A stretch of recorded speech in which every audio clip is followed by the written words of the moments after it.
Everyone, स्वागत है आप सभी का आपके YouTube channel the exam tutorial पर।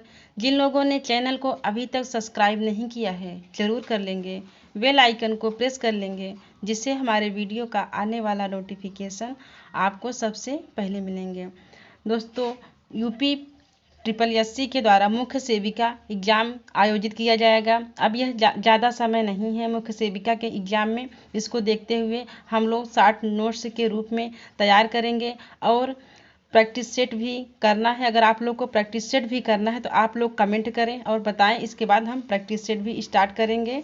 इससे यूथ का जो है यूट्यूब हर चैनल वाले करवा रहे हैं यूट्यूब पे, लेकिन हम जैसे पूजा का प्रैक्टिस सेट, विद्या का, अरिहंत का और एक मार्केट में जो बुक आई हैं, अगर आप लोग उसका प्रैक्टिस सेट चाहते हैं तो ज़रूर कमेंट करिए, उसका प्रैक्टिस सेट हम करवाएंगे।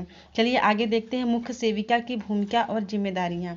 मुख्य सेविका की भूमिका और जिम्मेदारियाँ, जैसा कि यही हमारा मुख्य सेविका ही पद है, इसलिए भूमिका और जिम्मेदारियाँ बहुत ही महत्वपूर्ण होती हैं इनकी। देखते हैं यूपी में जो बाल विकास की सचिव हैं तो अनामिका सिंह हैं। यूपी में सचिव हैं अनामिका सिंह, और कैबिनेट मंत्री जो है बेबी रानी मौर्य हैं, और निदेशक कौन हैं? डॉक्टर सारिका मोहन हैं, और राज्य मंत्री प्रतिभा शुक्ला हैं। राज्य मंत्री प्रतिभा शुक्ला जी हैं। आईसीडीएस की स्थापना कब हुई थी? 2 अक्टूबर 1975 को गांधी जी की 106वीं जयंती पर हुई थी। 2 अक्टूबर 1975 को गांधी जी की 106वीं जयंती के अवसर पर हुआ था। आईसीडीएस जो है इसके अंतर्गत आंगनवाड़ी कार्य करती हैं। आंगनवाड़ी से ग्रामीण या शहरी क्षेत्र में 400 से 800 जनसंख्या पर एक आंगनवाड़ी होगी, और जनजातीय क्षेत्र में 300 से 800 जनसंख्या के बीच में एक आंगनवाड़ी केंद्र की स्थापना की जाएगी। जैसे कहीं पे मांग के आंगनवाड़ी केंद्र नहीं है और वहाँ मांग की जा रही कि आंगनवाड़ी केंद्र की स्थापना किए जाए, तो वहाँ पे 6 वर्ष से कम बच्चे 40 बच्चे होना जरूरी है। मतलब 6 वर्ष से कम हो और 40 बच्चे वहाँ पर होना जरूरी है। अगर वहाँ पे इतने बच्चे होते हैं तो वहाँ पे आंगनवाड़ी केंद्र की स्थापना की मांग की जा सकती है। आगे देखेंगे मिनी आंगनवाड़ी ग्रामीण या शहरी क्षेत्र में कम से कम 150 से 400 जनसंख्या होनी चाहिए, और जनजातीय क्षेत्र में 150 से 300 जनसंख्या होनी चाहिए।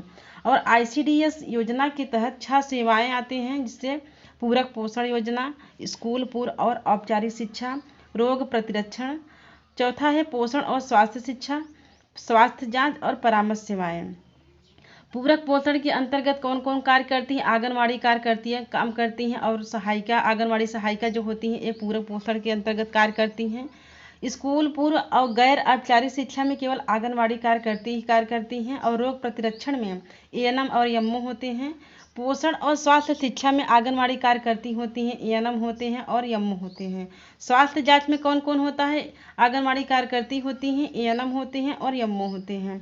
परामर्श सेवाओं में भी आंगनवाड़ी कार्यकर्ती होती हैं और एएनएम होते हैं, एमओ होते हैं।